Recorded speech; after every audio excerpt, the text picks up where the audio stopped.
צלקות נגרמות כתוצאה של תיקון האור אחרי פציעות שונות, והן מלוות את האנשים שסובלים מהן לאורך כל החיים. אנחנו עומדים לדבר עכשיו על טיפול חדשני לשיקום הצלקות, ולשם כך הזמנו לך את דוקטור יאיר גילוני. שלום לך. בוקר טוב. התיאור שלי של איך נוצרת צלקת הוא מדויק?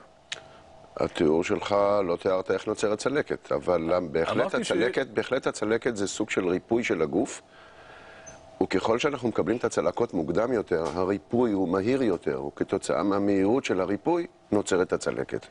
כי הגוף שלנו מיד מרפא את אותה שריטה, את אותו פצע לאחר פצעי בגרות או צלקת אחרת.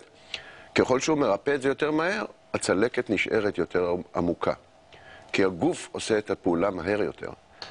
עד היום אנחנו ידענו על טיפולים למגר את הצלקת או לעדן אותה בעזרת שיטות שונות, כגון לייזר, כגון פילינג עמוק, כגון פילינג מכני, שזה שפשוף של האור על ידי אבן מיוחדת.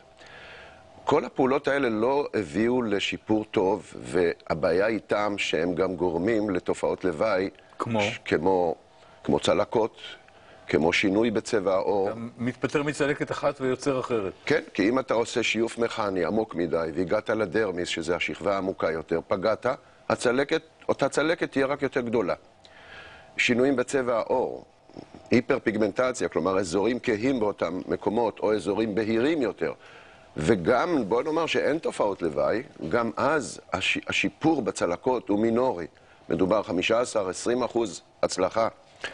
אבל אתה הגעת לכאן כדי לספר לנו על מה כן עובד, לא מה לא. כן. אז מה הבשורה? אז הבשורה באמת שבשנים האחרונות פיתחה חברה בשם אנדימד, סוג של מכשיר שעובד בשיטה של גלי רדיו, זה נקרא RF.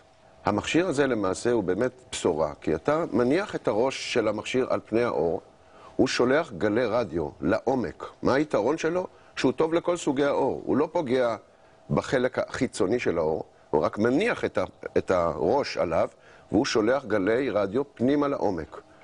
ואז מה קורה? מה הם עושים? אותם גלי רדיו מחממים את הדרמיס, זה אותה שכבה שאחראית על יצירת קולגן וסיבים אלסטיים.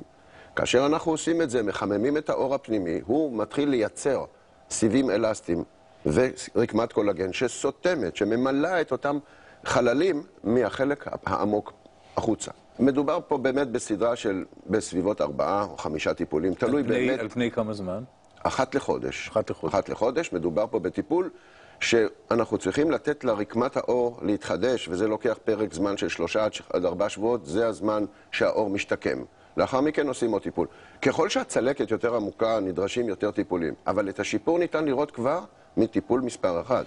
ובגמר הסדרה, אחרי זמן צריך לחזור עליה?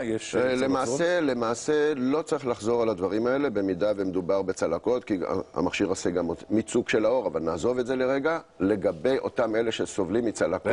רגע, מה אתה נעזוב את זה? אמרת מיצוק של האור? זאת אומרת, זה יכול לטפל גם בקמטים באותה עת? בהחלט כן. לא מדובר בקמטים עמוקים מאוד, אבל מדובר בקמטוטים לצידי העיניים, בלחי, אצל נשים וגברים, בסביבות גיל ה-50, 60, שמתחילים להופיע הדברים האלה, בהחלט כן, בהחלט כן.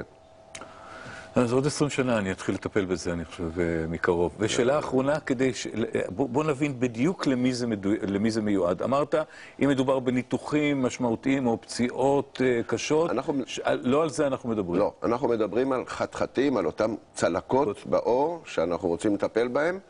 זה טוב לכל סוגי האור.